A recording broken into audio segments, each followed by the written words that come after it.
Halo, saya Sabit Suraira. Ghost Watchmen karya Harper Lee. Sebagai pengetahuan bahwa Harper Lee ini merupakan seorang peraih Pulitzer Prize ya. Ini sebuah penghargaan tertinggi di bidang jurnalistik. Jadi di tahun 60-an dia dapat karena dia menulis sebuah novel legendaris yang judulnya To Kill a Mockingbird. Dan sama sih, ini agak-agak mirip dengan materi To Kill a Mockingbird. Jadi pada masa itu, di tahun-tahun 50-60-an itu, memang masih sangat jarang sekali ya orang-orang membahas tentang kesetaraan, termasuk kesetaraan ras. Untuk kasus ini adalah ras kulit hitam dan kulit putih di Amerika Serikat itu sendiri. Jadi pada saat itu masih banyak orang-orang yang beranggapan bahwa orang-orang kulit hitam itu merupakan ras yang lebih rendah lah dibandingkan ras kulit putih itu sendiri. Nah, Harper Lee di masa itu sudah membuat novel yang agak-agak menerobos aturan lah ya. Jadi wajarlah dia dianggap membuat sebuah gebrakan yang hebat banget dengan menerbitkan To Kill a Mockingbird.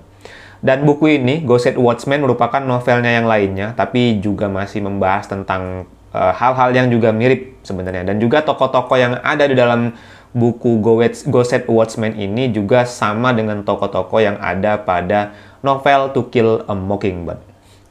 Buku ini akan membahas tentang kehidupan seorang keluarga kulit putih yang tinggal di suatu wilayah di Amerika Serikat. Dan bisa dibilang keluarga kulit putih ini merupakan suatu keluarga yang cukup dipandang di wilayahnya.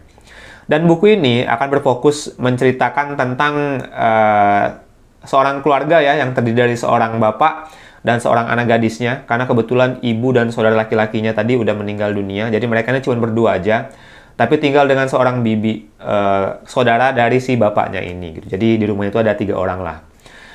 Nah, pada saat itu, si gadis ini sebenarnya tinggal di kota lain di New York. Tapi pada buku ini kebetulan dia lagi pulang ke kampung halamannya karena berlibur.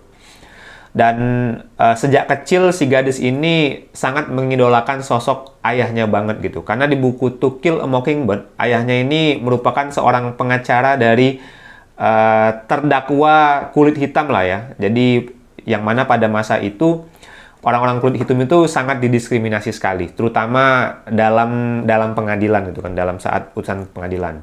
Dan ayahnya dengan berani banget gitu kan menentang banyak masyarakat kulit putih, memutuskan untuk menjadi pengacara orang kulit hitam dan menang. Karena emang si kulit hitamnya juga emang nggak bersalah gitu. Nah, jadi intinya si gadis ini sejak kecil hingga dewasa dia sangat mengidolakan ayahnya. Dia sangat sependapat bahwa ayahnya mengajarkan kita nggak boleh melecehkan orang-orang yang berbeda ras dengan kita. Dalam hal ini orang-orang kulit hitam. Jadi ayahnya beranggapan bahwa baik orang kulit putih dan orang kulit hitam itu merupakan orang-orang yang setara dan artinya kita nggak boleh menganggap mereka lebih rendah dari orang kulit putih itu sendiri. Oke ya, sampai sini si cewek ini benar-benar mengidolakan sosok ayahnya.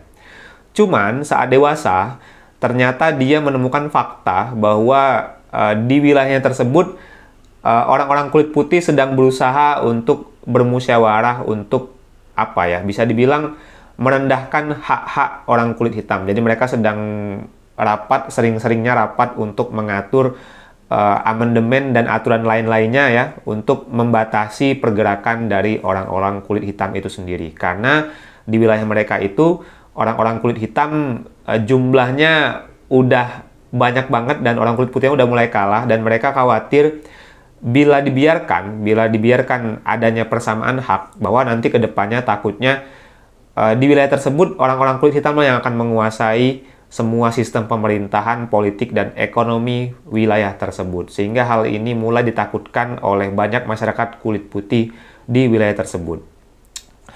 Dan kebetulan, ayah dari gadis ini yang tadinya dia kira menjunjung tinggi kesetaraan, ternyata juga bersama-sama dengan masyarakat lainnya sedang merancang aturan-aturan untuk membatasi hak-hak dari masyarakat kulit hitam itu sendiri. Dan si gadis ini benar-benar sangat kecewa banget karena dia pun memiliki pemikiran bahwa kita nggak boleh loh membeda-bedakan ras dan suku di negara mereka, di wilayah mereka, karena ini nggak baik untuk iklim. Kita seolah-olah sedang menindas kaum lain yang berbeda dengan orang-orang kulit putih itu sendiri. Nah, disinilah nanti akan terjadi banyak banget drama dan emosional. Sebenarnya bukunya nggak akan banyak banget ngambil scene-scene dari berbagai tempat ya. Sebenarnya dramanya muter-muter aja di situ tentang diskusi mereka. Jadi mereka diskusi banyak hal dan dia kecewa dengan banyak hal, sehingga nanti bukunya akan muter-muter di situ aja. Karena bukunya muter-muter aja di situ ya, dramanya juga nggak melibatkan banyak orang. Jadi mungkin untuk kalian yang seneng baca novel-novel yang bisa dibilang melibatkan banyak scene ya, yang sifatnya heroik, punya alur yang sangat cepat dan segala macam, mungkin kalian nggak akan terlalu menikmati buku-buku seperti ini. Tapi nilai-nilai yang diberikan dari buku ini bagi saya pribadi sangat melekat banget, karena dia mengajarkan banyak hal, terutama untuk orang-orang pada masa itu gitu kan. Tapi intinya adalah buku ini benar-benar mengajarkan kita untuk berani berpendapat walaupun berbeda. Yang kedua, kita harus selalu membuka peluang untuk berdiskusi atau mendengarkan pendapat orang lain.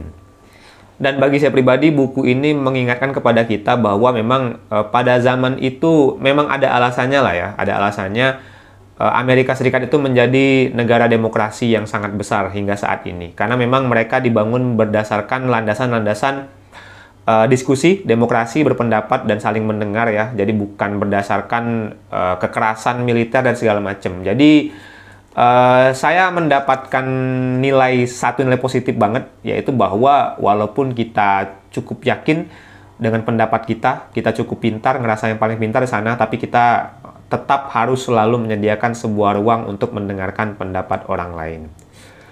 Di Goodreads.com buku ini dapat rating 3,3 dan udah di rating oleh 200 ribuan pengguna lah ya.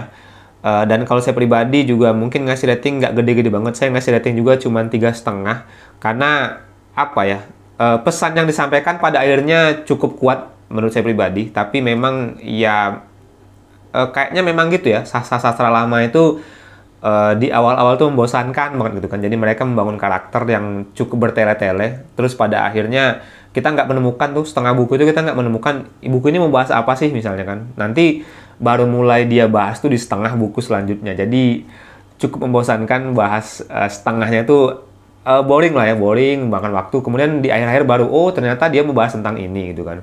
Jadi ya itu sih, jadi karena itu saya kasih rating 3,5. Tapi kalau kalian minat, ya ini novel yang bisa dibilang cukup legendaris ya. Jadi nggak ada salahnya kalau kalian mau baca juga.